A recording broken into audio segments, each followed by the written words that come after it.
Muy bien. Entonces, la ley habla de un elemento muy importante, que es la política. ¿Y qué cosa es la política? La política no es nada más que el compromiso visible del empleador con la salud y la seguridad de los trabajadores. Esa es la política, ese es el compromiso visible de Senati con la seguridad y la salud, ¿no? Ese es el yo sí, ¿no? Siempre doy el ejemplo de que cuando te casas, ¿no? Cuando uno se casa, ¿no? Va asustado a casarse con la pareja, con la señora, por si acaso, la señora digo, ¿no? Porque está de moda ahora otras cosas, pero uno va y el cura o el cura te dice, señor Elías, usted jura o promete cumplir, amar a su esposa, ¿no? En las buenas, en las malas, en salud, enfermedad, ¿no? Y serle sobre todo fiel, ¿no? Eso es lo que dicen, ¿no? Entonces, ¿yo qué digo? Sí, acepto, ¿no? ¿Qué estoy haciendo ahí? Mi compromiso visible, ese es el compromiso visible, ¿no? Entonces, la política de seguridad y salud es esa declaración de matrimonio de Senati con la seguridad y la salud de los trabajadores, ¿no?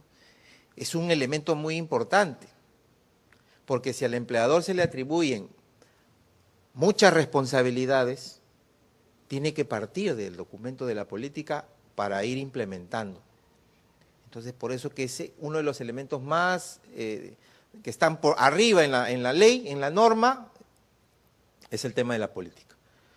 Que para implementar un sistema de seguridad y salud, primero también debemos asegurar el compromiso visible de la organización, de la gerencia, de la empresa, del directorio, el nombre puede ser variado, con la seguridad y la salud de los trabajadores, ¿ok? Entonces, ese es un elemento importante del tema de la política. El otro también que habla es que la política debe ser, un documento declarativo, propender al mejoramiento continuo, es decir, esto no es una moda, ¿no? Esto es solamente porque está en boga la ley, qué bonito, ¿no? La ley está en boga, ¿no? O el reglamento ya salió, uy, qué bacán, ¿no? Vamos a ir, entonces, ¿no? Es una efervescencia. No, la idea no es eso, ¿no? La idea es que esto sea sostenible en el tiempo. Y la única manera que han visto los que han diseñado esta norma es propender al mejoramiento, que la empresa propenda al mejoramiento continuo. Así como hace mejoramiento continuo o mejora continua en sus procesos productivos de operaciones de negocio, también lo debe implementar para lo que es la prevención de riesgos laborales, para la identificación de los peligros, la evaluación de los riesgos, los controles operacionales, los registros, los documentos, etc. Entonces debe haber una propensión hacia eso, hacia la mejora continua, ¿okay? Entre otras cosas, lógicamente, una de ellas, el punto B, ¿no? Que haya coherencia entre lo que planificamos y lo que realizamos, ¿no? Tiene que haber una coherencia, porque si yo agarro y digo, vamos a hacer riesgos cero acá en la empresa, eso es falacia, ¿no es cierto? Eso es mentira. Riesgo cero no existe, ¿no? Porque el riesgo siempre va a estar. Entonces debe haber siempre esa coherencia. Esas son pautas que le está dando la norma a las organizaciones para implementar de manera realista un sistema de seguridad y salud. Y para conocerlo, ¿no? Entonces, otro elemento importante es fomentar la cultura de la prevención de los riesgos laborales a toda la empresa, a toda la organización, a todos los trabajadores, ¿no? Porque a veces cuando sucede un accidente, ¿qué sucede? ¿Qué dicen a veces? Sí, pues me tenía que tocar, ¿no? O sí, pues le llegó la hora, o se amaneció con el pie izquierdo, y no, o sea, ven el accidente como un tema de azar, de suerte, y no es así. Entonces, y eso se debe ir, digamos, erradicando en la medida en que nosotros vamos fomentando cultura en el tema de prevención de riesgos, que los accidentes se pueden evitar, que los daños a la salud se pueden prevenir. Las enfermedades ocupacionales no están por un castigo divino, sino que sencillamente puede haber una condición y que esta condición puede ser mejorada en el tiempo, lógicamente. Entonces, eso es lo importante que establece estas pautas la política. Y para eso en uno de los incisos del tema de los principios del sistema de gestión habla de asegurar la existencia de medios de retroalimentación. Retroalimentación, desde los trabajadores a la empresa y viceversa, ¿no? Entonces uno va caminando en las instalaciones y de repente ve un cable, un conductor eléctrico, ¿no?, que está expuesto. Es un riesgo ahí. Yo tengo que generar esa actitud de retroalimentación, es decir, yo reconozco, no me voy a acercar, por supuesto, pero tendría que avisar para que otra persona que pueda caminar de repente distraída no ocurra. O sea, yo ahí, por esa acción, estoy generando retroalimentación al sistema. Ya habrá un área, de repente el área de mantenimiento, ya lo delimita eso la organización, corregirá eso, hará una acción correctiva en relación a eso, pero ya se generó una retroalimentación. Entonces, la idea de uno de los principios es eso, que se asegure esa retroalimentación. Y no con el ánimo peruano que tenemos de decir, pues, no, pucha, este es acusete, o, ¿no? O, mira, no, sino sencillamente por el tema de la mejora continua, ¿no? El otro tema es, el otro aspecto también importante, lo he acentuado un poquito porque son los que no me quiero dejar pasar, son evaluar los principales riesgos. Tratar de ser lo más exhaustivo posible. Evaluar los principales riesgos que pueden ocasionar las mayores, ahí dice pérdidas, ¿no? Más que todo, los mayores daños, ¿no?, a la salud. Pérdida no se pierde, sencillamente se ocasiona el daño. Se evalúan los principales riesgos que puedan ocasionar los mayores daños a la seguridad, a la salud de los trabajadores. Entonces, evaluar los principales riesgos, conocer, ser exhaustivo en relación a eso.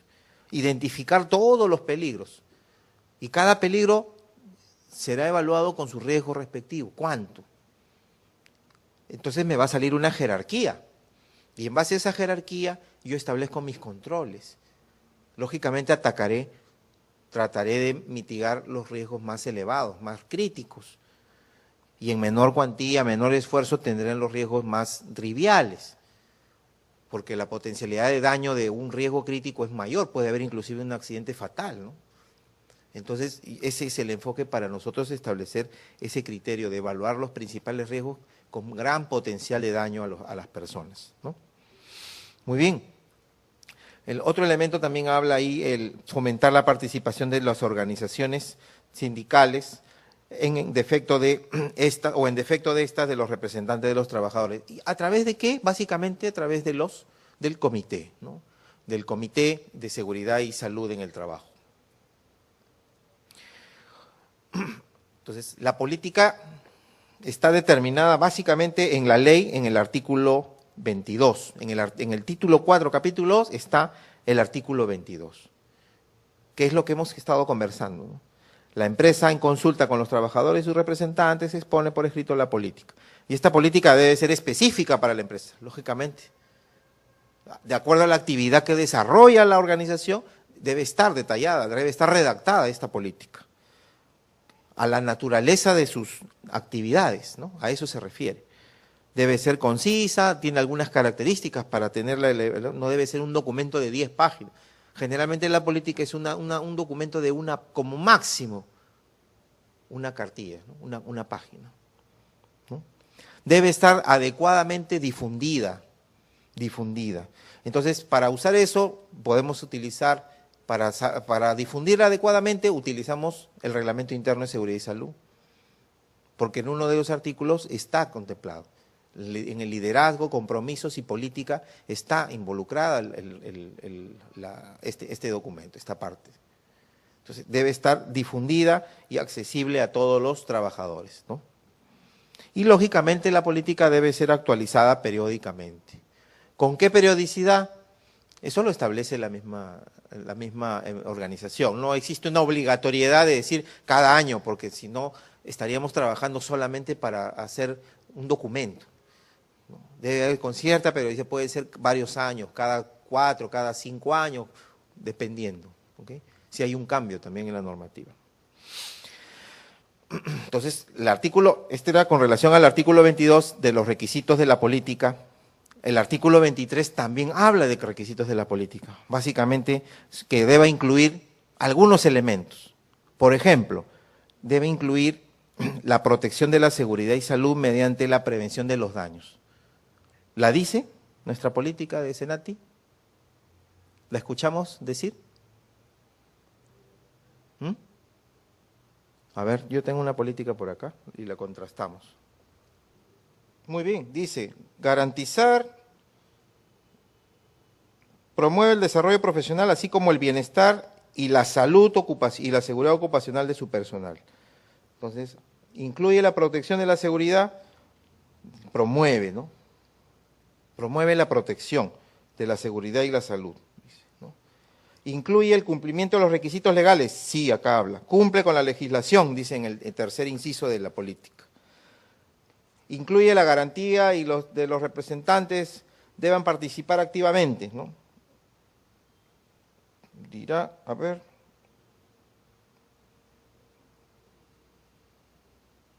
¿No? Hay elementos que hay que ir viéndolo, ¿no? Por eso es que se debe ser, la política de repente deberá ser actualizada periódicamente, ¿no? Este reglamento es del año 2007, ¿no? Entonces, hay un tema ahí. Entonces, es importante considerar estos requisitos, ¿no? Lógicamente, los cambios no se hacen de un día a otro, ¿no? Entonces, esto implica un plan de acción, implica hacer programas, responsabilidades, y etcétera, etcétera. Entonces, es importante también establecerse cronogramas de trabajo para poder establecer esta adecuación.